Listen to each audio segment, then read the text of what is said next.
Pemirsa, demikian ya, satu hari penuh Kaiman nemenin anak-anak Kaiman dalam mengelola, menggembala, itu bunyinya, beh, gitu. Seru, panas-panas terik, tapi kita mampu memanage kondisi kita untuk tetap bisa menjalankan ibadah puasa dengan baik pastinya. Masya Allah, sendirian aja. Udah kayak orang-orangan toko Kaiman. Udah tutung nggak ada, yang lain pada nggak ada. Diandra, Faris, sini. Abang mau cerita, sini duduk. Sini. Ah, sini duduk. Mana Diandra?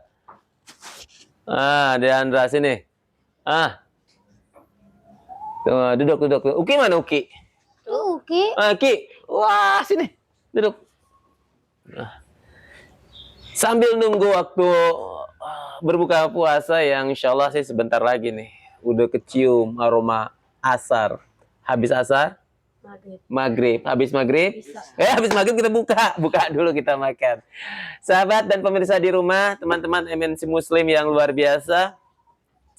Ini Kaiman mau cerita nih di depan anak-anak Kaiman yang punya hobi menggembala.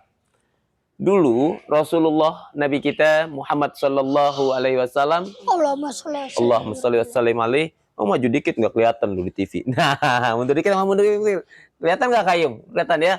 Kelihatannya.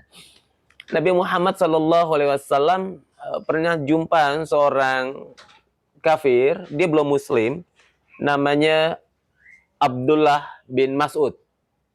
Abdullah bin Mas'ud ini lagi menggembala, nih. Kalau menggembala itu kan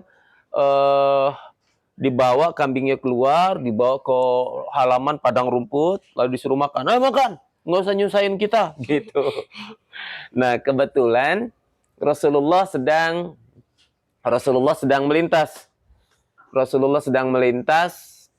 Dan Rasulullah dengan beberapa sahabat itu kehausan. Masih ngantuk aja Diandra. Emang tadi belum puas tidur di kebun. Belum ya. Nabi Muhammad tuh jumpa lagi jalan sama sahabat haus, lapar. Dan dalam perjalanan itu Nabi Muhammad jumpa seorang pengembala namanya Abdullah bin Mas'ud. Siapa namanya? Abdullah bin Mas'ud. Abdullah bin Mas'ud ini lagi menggembala. Dalam proses pengembalaan itu sama-sama berteduh. Nah, Nabi Muhammad ngelihat dong sama sahabat yang lain, ada domba yang susunya banyak banget. Nah, zaman dulu dan zaman sekarang, kita pernah nggak sih kalian minum susu kambing? Pernah kan? Kita waktu pernah punya domba etau, kambing etawa tuh kita pernah ambil dan minum. Dan air susu kambing yang baru keluar itu, teman-teman, baru banget dikeluarin dari kambingnya itu langsung diminum, itu bisa dan enak banget. Nah, singkat cerita, para sahabat dan Rasulullah lagi melintas tuh, nemui Abdullah bin Mas'ud, ditanya, "White one." Abdullah bin Mas'ud lagi jagain dombanya dong. Maju, mundur, gitu. Kata Nabi Muhammad, "White one, bolehkah aku minta 3 wadah untuk dari susu domba itu?" Kata Abdullah bin Mas'ud, "Oh, tidak boleh, nggak dikasih. 2 boleh 2, oh tidak boleh juga. 1 boleh 1 nggak boleh, nggak dikasih." Sampai Rasulullah sama sahabat bilang, "Kenapa nggak boleh? Itu kan domba-domba kelihatan dan dia belum menyusui anak-anaknya juga nggak ada." Tahu nggak apa kata Abdullah bin Mas'ud? Kata Abdullah bin Mas'ud saat itu, "Oh, saya tidak mau memberikan susu ini kepadamu, Tuan." Loh, apa alasannya?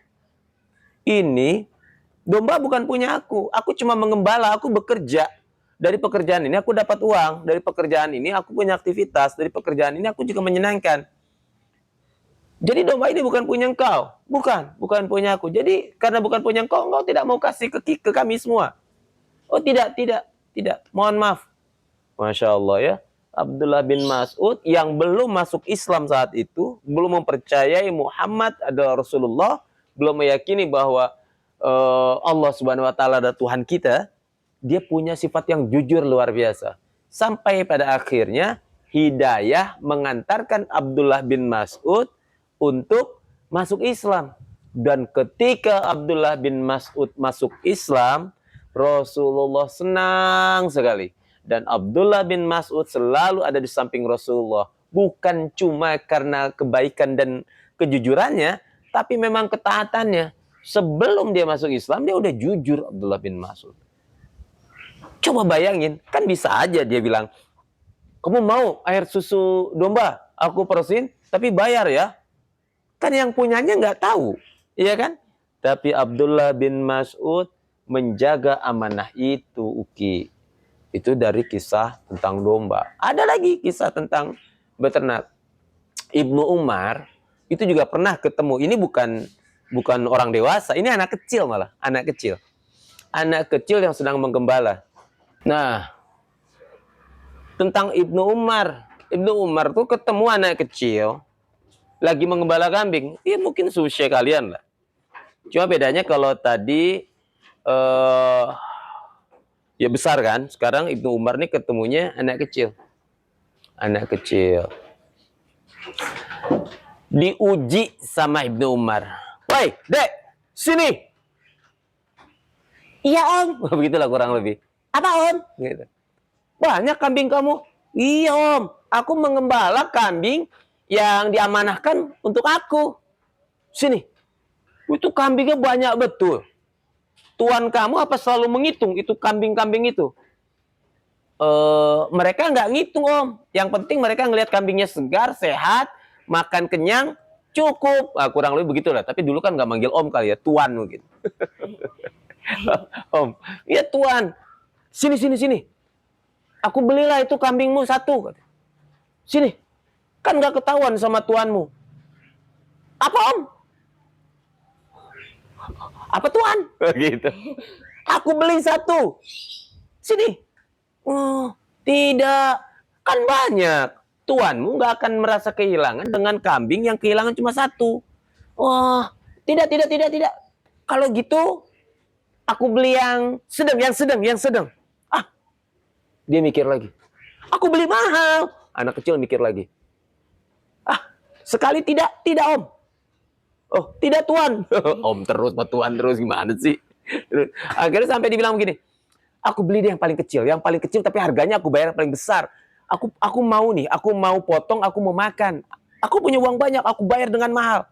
Anak tadi langsung melotot gitu bilang. Om. Om lagi. Tuan, sekali tidak. Pokoknya tidak. Kan tuanmu tidak melihat. Ini yang membuat Ibnu Umar terkejut. Kenapa? Anak kecil tadi bilang, Om, Tuan, majikan aku memang tidak melihat kambing ini aku jual. Majikan aku, bos aku memang tidak tahu kambing ini aku berikan ke Om satu. Majikan aku juga tidak tahu kalau aku terima uang banyak dari Tuan. Tapi aku mau tanya sama Tuan. Kira-kira Allah melihat tidak? Wow. Ibnu Umar saat itu langsung terkejut mendengar jawaban dari seorang anak yang jujur luar biasa. Benar-benar jujur. Padahal kan bisa ya dia jual ya. Ini keren. Nah, ini pelajaran berharga banget buat kita semuanya. Bahwa jujur itu penting. Dan banyak cerita-cerita mereka yang mengembala domba itu jujur luar biasa. Dan tahu nggak, para nabi, para sahabat, yang jelas para nabi, terutama Nabi Muhammad, itu masa kecilnya mengembala domba. Karena dengan mengembala domba, itu sudah bisa mengatur bagaimana memanajemeni hidup sehingga hidup kita bisa mengatur menjadi seorang pemimpin. Karena domba itu hewan yang paling susah diatur. Susah banget diatur, ya kan? Iya. Dia ditarik, dia berhenti. Ya, dia nggak ditarik, dia lari. Nah, tapi mengatur sekian banyak domba menjadi nurut, itu keren. Kira-kira dari kegiatan hari ini bikin kita happy nggak? Happy ya? Bikin kita seneng nggak ya? Senang. Mudah-mudahan puasa kita hari ini tercatat sama Allah bukan puasa yang sia-sia. Bukan cuma sekedar menahan napas. Menahan napas. Menahan lapar dan menahan haus. Mudah-mudahan ibadah kita yang antara manusia dengan manusia juga Allah catat sebagai nilai pahala. Ibadah kita yang kita niatkan memberi makan hewan juga mendapat pahala. Sebentar lagi masuk waktu sholat. Kayaknya udah maghrib tuh. Masih jauh ya? Masih jauh ya. Ini kita siap-siap. Kalian mandi, kotor-kotor kan badan habis nyari rumput. Terus kita itikaf di masjid. Kambing udah kenyang? Kambing udah makan? Minumnya udah? Minumnya. Kandang udah dibersihin? Sudah. Sekarang kita tinggal membersihkan badan kita. Kita duduk di masjid. Kita murojaah. Kita membaca Al-Quran sambil menunggu waktu maghrib, waktu sholat, waktu berbuka puasa. Pemirsa semua di rumah, makasih sudah menemani Kaiman dan anak-anak hebat di Rumah Ceria. Dan teman-teman boleh berkunjung ke Rumah Ceria dan kita bisa buka puasa bersama loh di Rumah Ceria. Kita tutup. Terima kasih banyak. Kita mau mandi, mau bersih-bersih, mau ambil air wudhu, mau duduk membaca Al-Quran dalam rangka iktikaf. Makasih banyak. Lambaikan tangannya semua ke teman-teman. Dadah semuanya.